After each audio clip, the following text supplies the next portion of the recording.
नमस्कार, मैं Ajay Kumar. Electoral bond लाने के पीछे सबसे बड़ा तर्क यही दिया जाता था कि इलेक्टोरल बॉन्ड की वजह से चुनावी चंदे में काले धन की जो सप्लाई है वह पूरी तरह से रुक जाएगी। बैंकिंग चैनल के जरिए पैसा आएगा तो काला धन नहीं आ पाएगा। जबकि उस समय भी चुनावी राजनीति में फैले भ्रष्टाचार पर बड़ी बारीक निगाह रखने वाले कहा करते थे कि जब इलेक्टोरल बॉन्ड गुमनाम होगा, पता ही नहीं चलेगा कि कौन किसको चुनावी चंदा दे रहा है, तब कैसे काले धन की सप्लाई रुक सकती है। काली कमाई फर्जी कंपनियों या किसी तरह की मुखौटे को खड़ा कर आसानी से बैंकिंग चैनल के जरिए चुनावी राजनीति में सप्लाई की जा सकती है।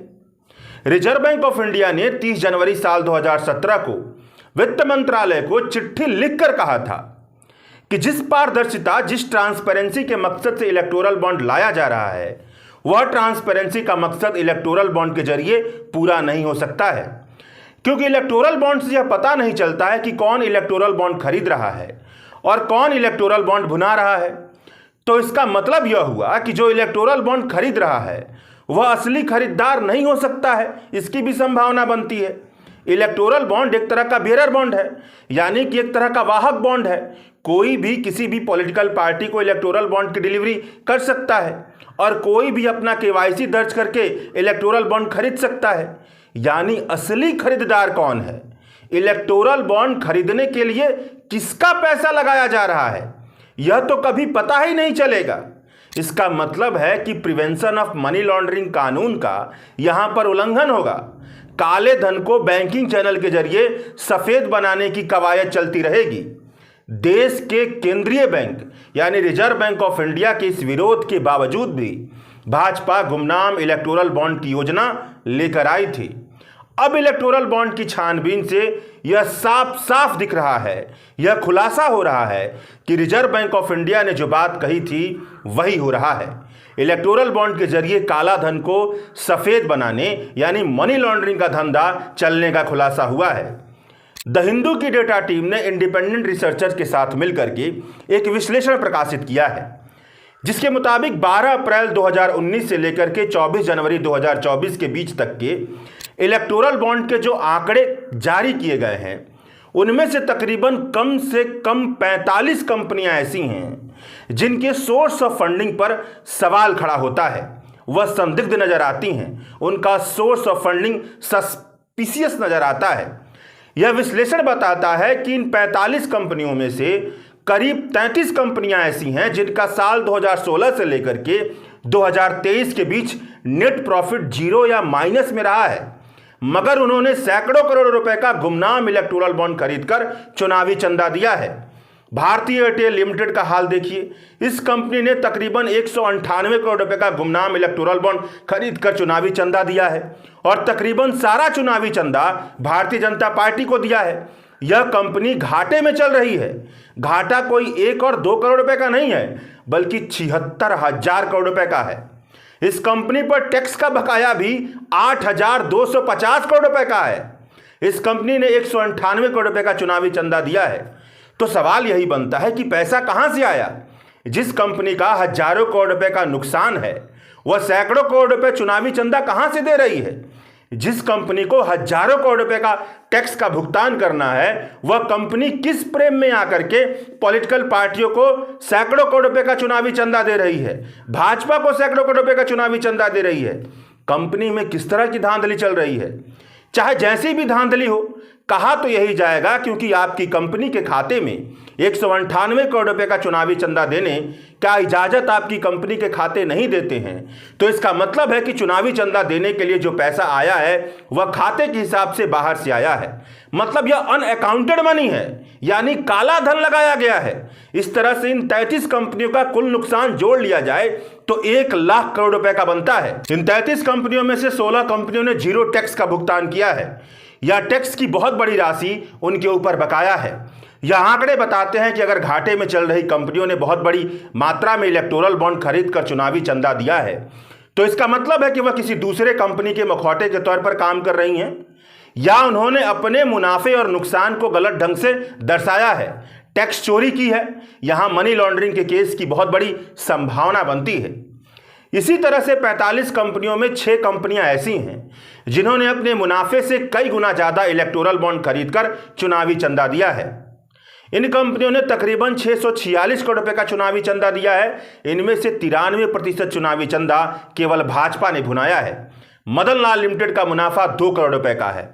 टैक्स के तौर पर 3 करोड़ रुपए बकाया है और इस कंपनी ने 185 करोड़ रुपए का चुनावी चंदा दिया है, जिसमें से 94% चुनावी चंदा भाजपा के खाते में गया है। मुकेश अंबानी की कंपनी रिलायंस से जुड़ी हुई quick supply chain private limited ने 410 करोड़ रुपए का इलेक्टोरल बॉन्ड खरीदकर चुनावी चंदा दिया है, जिसमें से 92% चुनावी चंदा भाजपा के खाते में गया है। इस कंपनी का मुनाफा 144 करोड़ रुपए का है। इस कंपनी का टैक्स का बकाया 62 करोड़ रुपए का है। इन कंपनियों के साथ भी यही संभावना दिखती है कि या तो यह किसी दूसरे कंपनी में के मुखौटे के तौर पर काम कर रही हैं या इन्होंने अपने खाते में प्रॉफिट और लॉस को गलत तरीके से दर्शाया है। यानी कि यहां भी मनी लॉन्ड्रिंग का पूरी की पूरी यहां पर संभावना दिखती है कि ये मनी लॉन्ड्रिंग का काम कर रही थी। 45 में से 3 कंपनियां ऐसी हैं जिनके बारे में पता ही नहीं चलता है कि उनका प्रॉफिट कितना है, उनको कितना टैक्स का भुगतान करना है, उनके खाते से कुछ भी पता नहीं चलता है। मतलब यहां तो साफ साफ दिखता है कि ये सेल कंपनियां हैं, फर्जी कंपनियां हैं, केवल कागज पर है, अस्तित्व में नहीं है। यानी यहां भी मनी लॉन्ड्रिंग का खेल चल रहा था। इलेक्टोरल बॉन्ड योजना लाने से पहले यह नियम था कि कोई भी कंपनी अपने घोषित मुनाफे के 7.5% से ज्यादा चुनावी चंदा नहीं दे सकती है। इस नियम के होने की वजह से कंपनी को अपने खाते में दिखाना पड़ता था कि उसने कितना पॉलिटिकल पार्टियों को चुनावी चंदा दिया है। मोदी सरकार ने इलेक्टोरल बॉन्ड लाने से पहले यह नियम खत्म कर दिया था। यानी मोदी सरकार ने पहले इस तरह की व्यवस्था कर दी थी कि कोई भी कंपनी अपने मुनाफे का चाहे जितना मर्जी उतना पॉलिटिकल फंडिंग दे, उस पर कोई रोक टोक नहीं होगी, उससे कोई पूछताछ नहीं होगी। यानी किसी बनी बनाई कंपनी या किसी फर्जी कंपनी के जरिए काला धन लेकर के इलेक्टोरल बॉन्ड खरीद करके पॉलिटिकल पार्टियों को पैसा देना आसान बना दिया गया था। साफ सुथरा तरीके से खुलेआम भ्रष्टाचार करने के यह सारे तिकड़म यहां पर साफ साफ दिखाई दे रहे हैं। इन्फोर्समेंट डायरेक्टोरेट की टीम के आंखों के सामने प्रिवेंशन ऑफ मनी लॉन्ड्रिंग कानून के तहत छानबीन करने के लिए भ्रष्टाचार का बहुत बड़ा खुलासा हो गया है, मगर उसने अभी तक एक भी कार्रवाई नहीं की है। इन्फोर्समेंट डायरेक्टोरेट की टीम अरविंद केजरीवाल, मनीष सिसोदिया, संजय सिंह और न जाने कितने विपक्ष के नेताओं के खिलाफ फर्जी बयानों के आधार पर भ्रष्टाचार के तार जोड़ने में पता नहीं कितने महीने से लगी हुई है, मगर अभी तक कहीं से भी उसे सफलता नहीं मिली है।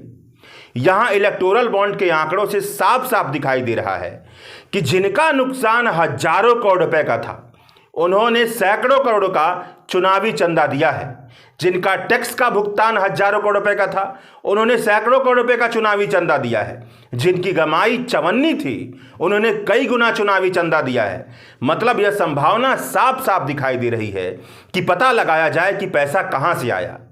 नुकसान में होने के बावजूद आखिरकार क्या वजह थी कि भाजपा को सैकड़ों करोड़ रुपए का चुनावी चंदा दिया गया। यहां prevention of money laundering act के तहत मामला दर्ज कर कानूनी छानबीन करने की पूरी संभावना दिखती है, मगर ईडी कहां बीडी रह गई है। वह तो मोदी सरकार के सितारे पर नाचने वाली संस्था बन गई है, जिसने 2014 के बाद जितने बड़े नेताओं की यहां छापेमारी की, उसमें 95% विपक्ष के नेता थे। जिन विपक्ष के 25 नेताओं पर भ्रष्टाचार के आरोप उसने लगाए, उनमें से 23 भाजपा में शामिल हो गए और ईडी ने कार्रवाई बंद कर दी। तो ईडी से भी एक नागरिक उम्मीद लगाए तो आखिरकार कैसा उम्मीद लगाए? क्या वाकई वह इन मामलों में छानबीन करेगी? अब इस बात को समझिए कि इलेक्टोरल बॉन्ड के खुलासे में असली सवाल यह नहीं है कि इलेक्टोरल बॉन्ड के जरिए कुल कितना चुनावी चंदा दिया गया। वैसे अब तक जो जानकारी मिली है उस हिसाब से देखा जाए तो इलेक्टोरल बॉन्ड के जरिए 5 सालों में तकरीबन 16,000 करोड़ रुपए का चुनावी चंदा दिया गया है, जिसमें से 8,000 करोड़ रुपए यानी 50% चुनावी चंदा केवल और केवल भाजपा को मिला है। जितना बीजेपी को चुनावी चंदा मिला है वह भारत की सभी प्रमुख पार्टियों को मिलने वाले कुल चुनावी चंदे से कई गुना ज्यादा है। 8,000 करोड़ रुपए और 16,000 करोड़ रुपए अपने आप में बहुत बड़ी रकम होती है, मगर राजनीति के कारोबार में यह रकम आटे में नमक के बराबर है। चुनावी राजनीति में तो लाखों करोड़ रुपए खर्च हो रहे हैं। सेंटर फॉर मीडिया स्टडीज का अनुमान है कि केवल 2019 के लोकसभा चुनाव में तकरीबन 50,000 करोड़ रुपए खर्च हुए थे। साल 2024 के लोकसभा चुनाव में 1 लाख करोड़ रुपए खर्च होने का अनुमान है। इलेक्टोरल बॉन्ड के जरिए जो चुनावी चंदा मिला है उससे केवल इतना पता चलता है कि बैंकिंग चैनल के जरिए पॉलिटिकल पार्टी को कितना चुनावी चंदा मिला। इसलिए असली सवाल यह नहीं बनता कि इलेक्टोरल बॉन्ड के जरिए कुल कितना चुनावी चंदा मिला है। असली सवाल यह बनता है कि जिन कंपनियों ने गुमनाम इलेक्टोरल बॉन्ड खरीद करके पॉलिटिकल पार्टियों को चुनावी चंदा दिया है, वह कंपनियां क्या करती हैं, उनका धंधा क्या है। इलेक्टोरल बॉन्ड के आंकड़ों की छानबीन के बाद यह बात तो साफ हो गई है कि इलेक्टोरल बॉन्ड खरीदकर चुनावी चंदा देने वाली कंपनियों में वैसी कंपनियां शामिल हैं जिनके ऊपर ईडी, सीबीआई, आईटी की छानबीन चल रही थी और वह कंपनियां चुनावी चंदा दे रही थी। गुमनाम इलेक्टोरल बॉन्ड के जरिए जितने भी बड़े बड़े खरीदार हैं, उन सबकी छानबीन के बाद यही निष्कर्ष निकल कर आता है कि इलेक्टोरल बॉन्ड के जरिए चंदा दो, धंधा लो, चंदा दो, ठेका लो। जांच एजेंसी से बचने के लिए इलेक्टोरल बॉन्ड के जरिए पैसा भेजते रहो और अपना भ्रष्ट कारोबार करते रहो। इस तरह की प्रवृत्तियां इलेक्टोरल बॉन्ड के पूरे आंकड़े से छानबीन होकर के निकल कर आई हैं। यह सारे खुलासे हुए हैं। राजनीतिक प्रतिष्ठान पर कई सारे सवाल खड़े होते हैं। अब एक और सवाल खड़ा हो गया है कि इलेक्टोरल बॉन्ड के जरिए काले धन को सफेद करने का धंधा साफ साफ चलता हुआ दिखाई दे रहा है। मनी लॉन्ड्रिंग की संभावना साफ साफ दिखाई दे रही है। तो क्या भारत सरकार की जांच एजेंसियां इस मामले में जांच करेंगी? शुक्रिया। द वायर के और वीडियोस देखने के लिए सब्सक्राइब करें और बेल आइकन पर क्लिक करें। स्वतंत्र पत्रकारिता की आर्थिक मदद करने के लिए डिस्क्रिप्शन में दिए गए लिंक पर जाएं और अपनी राशि चुनें।